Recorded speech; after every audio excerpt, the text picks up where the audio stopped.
Thank you for the introduction. For those who don't know me, I am a BPAD Level 2 consultant in Victoria, and I have a consultancy that also provides advice on climate change adaptation in a number of government entities. I sit on the technical panel with the Resilient Building Council as well. So today I'll be presenting on the bushfire resilience ratings developed by the Resilient Building Council.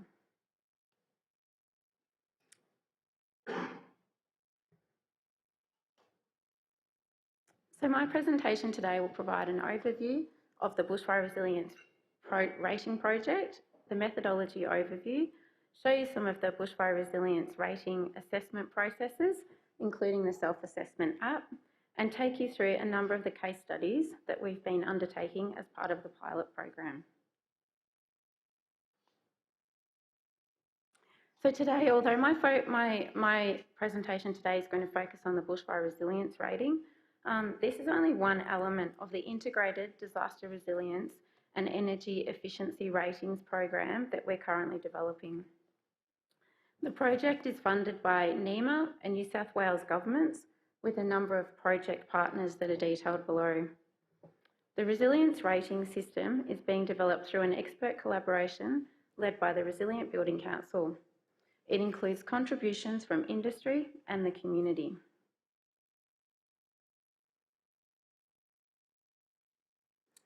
So what do the resilience ratings include? So the resilience ratings will include bushfire, flood, cyclone, storm, heat wave and energy efficiency.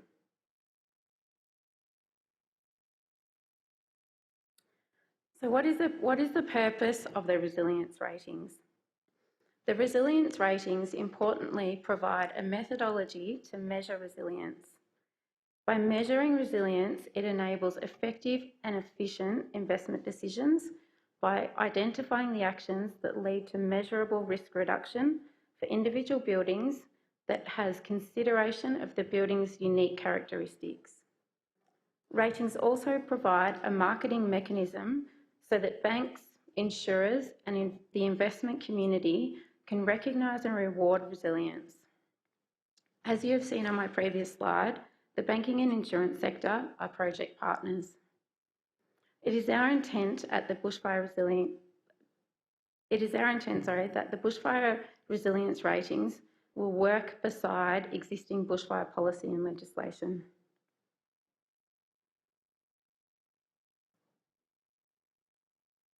So here are some fun facts. Although these statistics from NEMA are anything but fun, and they highlight the importance of disaster resilience in Australia. As professionals dealing with bushfire risk every day, we are all aware of the significant legacy risk in our communities. The fact that disasters are costing the Australian economy $38 billion per year is alarming, and this is forecast to increase with climate change. The Resilience Ratings program aims to help households reduce the risk to their homes, to prevent damage and loss, and provide contingency should early evacuation fail.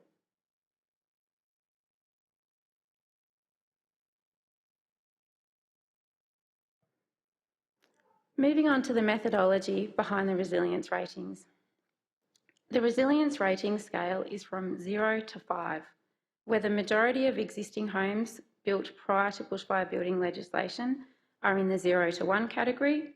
We have found the majority of new buildings sit within the 2 to 3 range, and best practice is within the 4 to 5 range. Our goal at the Resilience Building Council is to guide retrofits to enable an individual home to move up the resilience scale.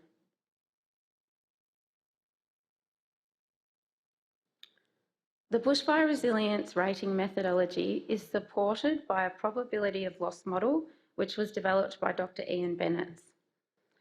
This has been based on post-bushfire building loss surveys and fire engineering and testing, and it focuses on 3 key mechanisms of loss, being ember penetration, radiant heat exposure, and the impact of adjacent fuels and their contribution to loss.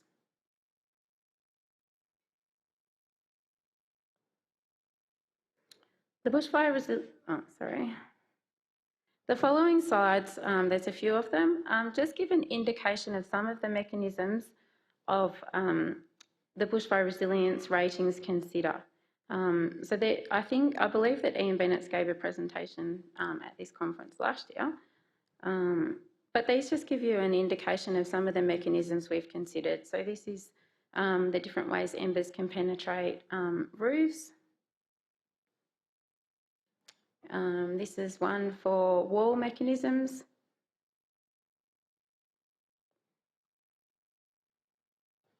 The door mechanisms. And these are some of the, as I said, this is not an exhaustive list, but it gives you a concept of what and how items have been considered.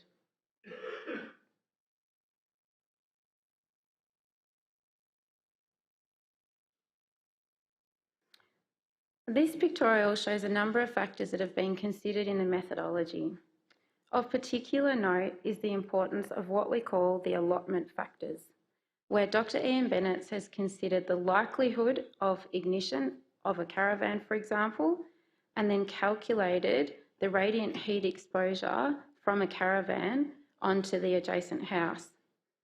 And he's gone through these allotment factors in great detail. So, there's a different radiant heat exposure from a canoe as opposed to, a lawnmower that's stored under your house, etc. So it's one of the critical differences to the policy and legislation, I guess. The other key difference is the consideration of the neighbouring building and its impact on the resilience of the building that you're, the building of study. The incorporation of adjacent items and neighbouring buildings deals with a gap in the legislation and provides a holistic approach to the resilience assessment.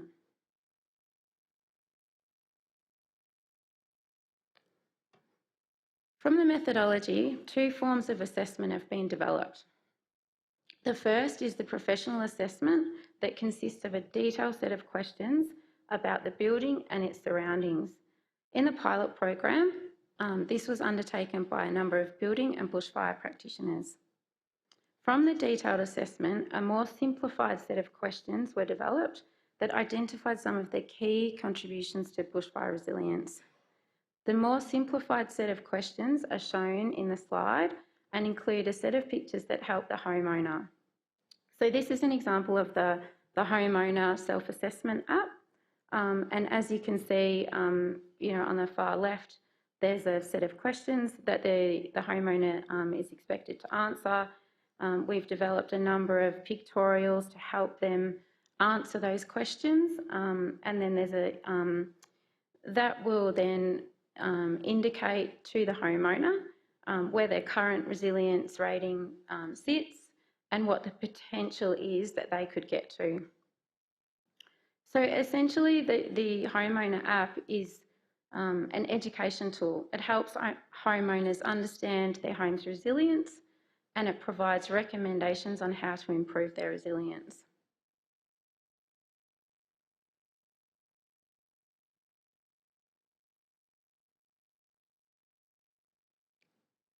The Resilient Building Council has been testing the methodology through a pilot program. The home retrofit pilot is also partnered with the University of Wollongong and was the first step in integrating different objectives for building upgrades where energy efficiency was integrated. We reached out to members of the community through our project partners and we had an overwhelming response in community interest, particularly in communities that were impacted by the Black Summer bushfires in New South Wales. The pilot project involved working with homeowners to test the bushfire resilience ratings. The project involved visiting homeowners, assessing the bushfire risk, letting the homeowner go through the homeowner app independently, undertaking a professional assessment and undertaking an energy assessment through the National Scorecard Efficiency.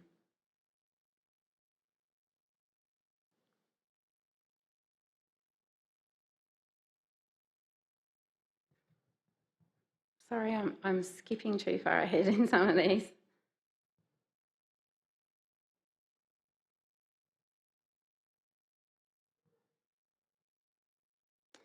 We selected a number of homes across a broad region, and we tried to achieve as much diversity in the pilot assessments as possible. This included exposure to a range of hazards and building typologies.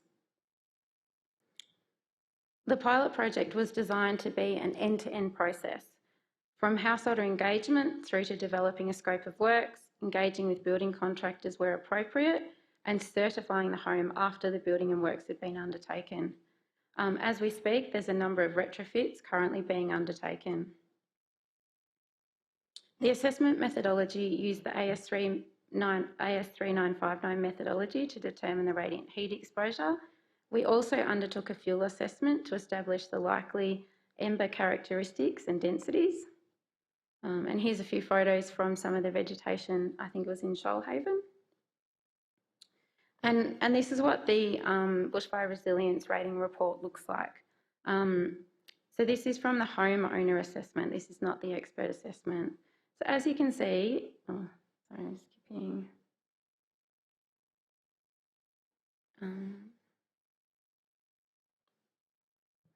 As you can see, it provides the resilience ratings of where the home is currently at, explains the ratings and shows how the ratings can be improved. The report then provides a number of recommendations that have been ranked in order of which recommendation is going to make the biggest impact.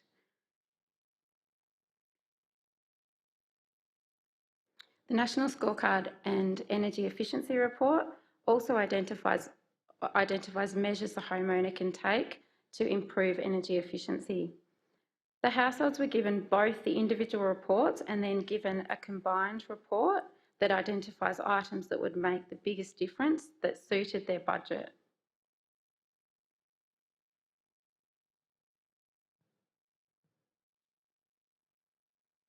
Budget brings us to an important consideration before I take you through some case studies. The participants of the pilot project had varying budgets for undertaking retrofit projects. Some had 10 to 20,000 and others had more significant budgets. I'm sure that most of you in the room, recognise that a lot of renovations that are undertaken on homes, it's generally for aesthetic purposes or someone wanting to add a bathroom or add a bedroom, etc. And this is one of the first cases where people were doing this purely for bushfire mitigation. The resilience rating provides a number of recommendations, and some of these are really small, so trimming overhanging branches, and others were quite significant, such as replace your cladding and windows. So to improve the resilience rating from 1 star to 4 or 5 stars may involve a significant spend, which is outside of the budget of many of the pilot project participants. The app enabled homeowners to identify the key items that would make a difference to their home's resilience and that sat within their budget. So this may not have enabled them to get a higher end of the resilience ratings, but allowed them to make meaningful and measurable improvements and provided a very important education tool. So I'll go through a couple of case studies quickly for you. So this was a house in the Shoalhaven region. The bushfire risk to this house was found to be quite significant. There was a forested gully that went up through the middle of the township here. And interestingly, this site is not in the bushfire prone area. So although the site is not in the bushfire prone area, this household applied to participate in the pilot program because they were aware of their risk and they wanted to do something about it, even though they weren't required to. And here's an example of the house. So as you can see, there's a number of trees surrounding the dwelling, a number of areas for ember penetration. So without the replacement of windows, which was outside of the homeowner's budget, the rating could only increase to 2 stars. If the homeowner decided that down the track they would, replace the windows or put some shutters on, they removed a bit more vegetation than they were willing to, they may be able to get to 3 stars. So here's another photo of the same house. You can see treated pine steps. You can see lots of items on a treated pine decking. And then this slide here, you can see treated pine up against gas cylinders. And this is an example of the report that was generated. So the current rating is 0, and then the improved resilience rating could get up to a 2 with the recommendations shown here. So you can see the last point, point 11. So further rating improvement possibilities are up here. So and this is given in more detail in the expert assessment. I think we have time for one more example. This is another site in the Shoalhaven area, and this house is interesting in that this is a relatively new house. So this case study 2, this house was recently constructed to a bell of 19 and has a significant clearing around the house, and the vegetation management has been done in a lot of, with quite amount of detail. The building has a steel roof, non-combustible footprint around the dwelling, but this building interestingly only got 2 stars, and this was largely due to the exposure that the garage door presented, where there was no ember mitigation. And in developing the methodology, Dr. Ian Bennett's found that the combustibility of items in the garage contributed significantly to the likelihood of loss from ember attack. So here's an example of the vegetation surrounding this dwelling. It had softwood posts, and there was also gaps identified around the blockwork wall, where the blockwork wall meets the eaves. There were ember mesh, or it wasn't really ember mesh, it was more like a leaf litter. Guard was installed with about an 8mm aperture, so this allowed leaf litter to actually accumulate and embers to get through. And here's an example of the current rating. So it was given a 2 in the resilience rating, and an improved resilience rating to a level 4, which is getting it up to best practice. And as you can see, there's a number of things here, particularly with these houses, there's a number of things that can easily be done by the homeowner or be done by, sort of someone who does building maintenance, etc. And it doesn't always need to be, quite an expensive process. So the bushfire, the last case study we'll go through is also in Sussex Inlet. You can see it has sort of, it's a rural residential area. There's a bit of grassland, a bit of forest. And this house is, your typical brick construction with a tiled roof, estimated to be constructed in the mid-70s. We've got quite a significant amount of legacy risk in our townships that, correlate with this type of building. And it's no guess the largest vulnerability associated with this dwelling was the tiled roof that had been weathered over, years and had many vulnerabilities.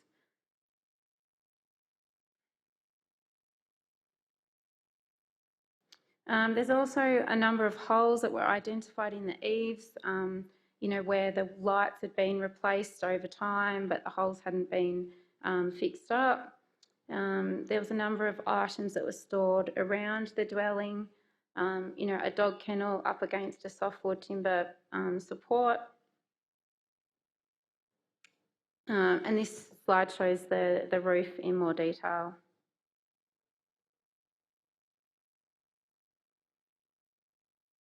And here is an example of the report that this homeowner was given. So it had a current rating of 0 and an improved rating of 3. noting that this, requires quite a significant amount of work that needs to be done to the roof system.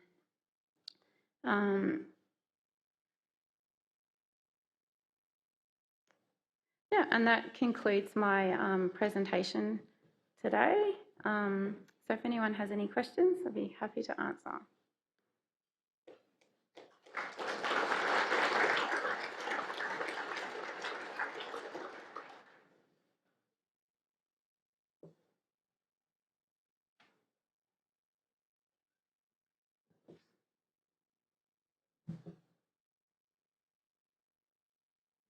Is that app available? The app is due to be released in October. So if you get onto the Resilient Building Council's website, you can register your interest, and yeah, when the app's available, you'll be able to download it. It's a free service, so anyone will be able to download it.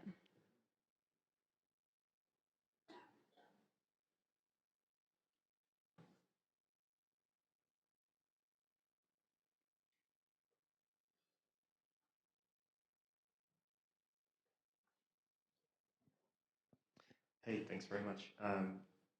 There was a talk yesterday, it was just this morning about community-led resilience as opposed to really leaning on top-down regulatory environments. How do you see this in a practical application being spread, like the word about it being spread? Is it going to be from community member to community member, or would you see it being kind of a prescriptive service that would be advised for people to look at? Look, I think there's probably a couple of different channels there. I think that the app can be used by the community as an education tool, and I think that some of the fire services are interested in using the app as an education tool, because it's a process that takes the homeowner through their home, and it makes them consider where they park their caravan, where they park their boat, and what the impact those items have. So I think that it's being supported by local governments, particularly in New South Wales. So I see that it will be led potentially through education channels that the councils have and that maybe the fire services have. And the other big motivating thing about this is that the resilience is measured. So if you have a zero resilience and the insurance companies are looking at this. So if you are given a zero rating and your insurance company comes to you and says, well, we can provide you a rebate or a better rate if you get to a 3 or a 4-star rating, then the insurance company is helping to mitigate climate change, and it's also a benefit to the homeowner. So I think there's the insurance side of things, which Stephen Kipp was alluding to this morning, and also the banking sector. So if you can improve the resilience of your home, it may enable you to get a green home loan, so that improves your insurance rate, your home loan rate, etc. So I see that this app and being the assessment or the homeowner assessment won't be able to be used to get the insurance and the banking sector benefits, but through a professional certification process in the future, hopefully you will be able to get that, and that's where we're working towards. So I think, no, it's not going to be prescriptive, but I think that there will be significant benefit in adopting the resilience ratings.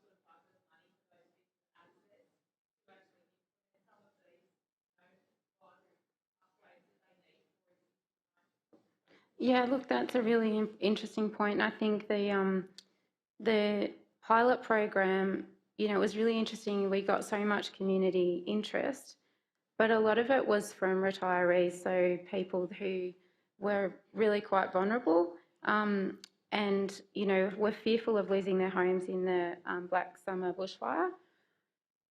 We are lobbying for some, grants to be available to low socioeconomic areas. Um, at the moment, it's sort of, there's some parties that are interested, but, we've got a pretty tight budget. So, it'll be interesting to see the uptake in the future, but hopefully this will align to some grants that are available across Australia.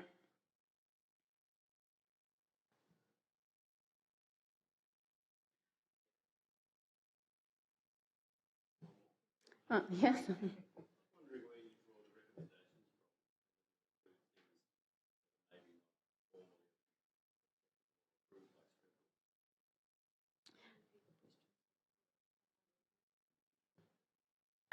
So the question is, have we considered other items such as sprinklers? We have discussed it, and I think essentially this is really about passive measures, not active measures. But in our recommendations, so, if we get a house, and there's a lot of them out there that are FZ houses, they're a timber or cedar box,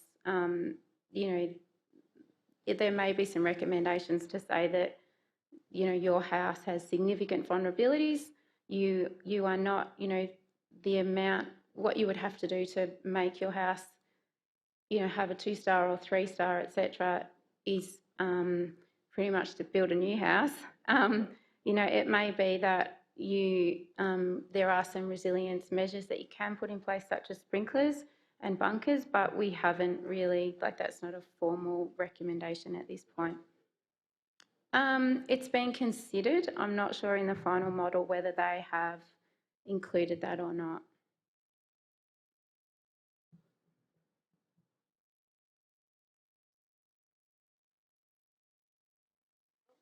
That's it. Oh, no.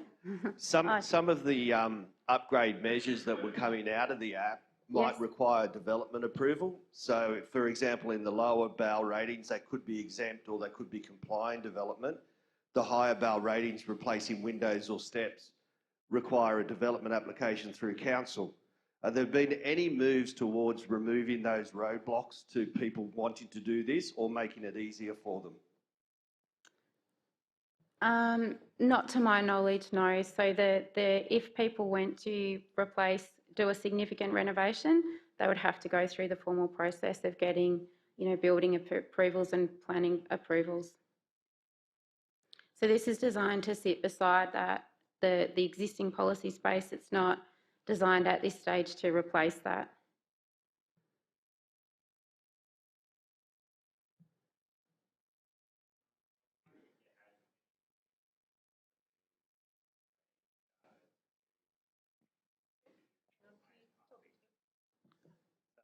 I was just wondering whether there is an intention to aggregate the data and possibly share it in a public way, in that the resilience ratings become a motivator or a deeper understanding for the broader community about how the ratings are going, or what the rest of the street looks like in terms of its rating, so people can consider mutual risk issues and things like that. Look, there's definitely the opportunity for that, and I think it comes down to local government embracing the resilience ratings. If you had a particular community, I'm in Victoria, so I'm not familiar with all the New South Wales communities, but, for example, if you had a community like Aries Inlet, which is on the Great Ocean Road, that's quite exposed to bushfire risk, if the council got behind that community and said, let's get an understanding of what the resilience ratings are, it could be the local government or council that drives that understanding and uses that through their community safety departments. The other channel is that if this does get taken up, or when it gets taken up by insurers, insurers will definitely know. So I'm not sure whether they will share that information, but yeah, the information will become available to them and local councils. So, but I think it's really at the homeowner's discretion. So some people might be a little bit nervous about what their rating is, at the start, but it's a real driver to really undertake these, and a lot of the time they're really small measures that make quite a significant difference. Oh, yeah, sorry. I'll be around at dinner if anyone has any questions, so happy to answer them then. Thank you.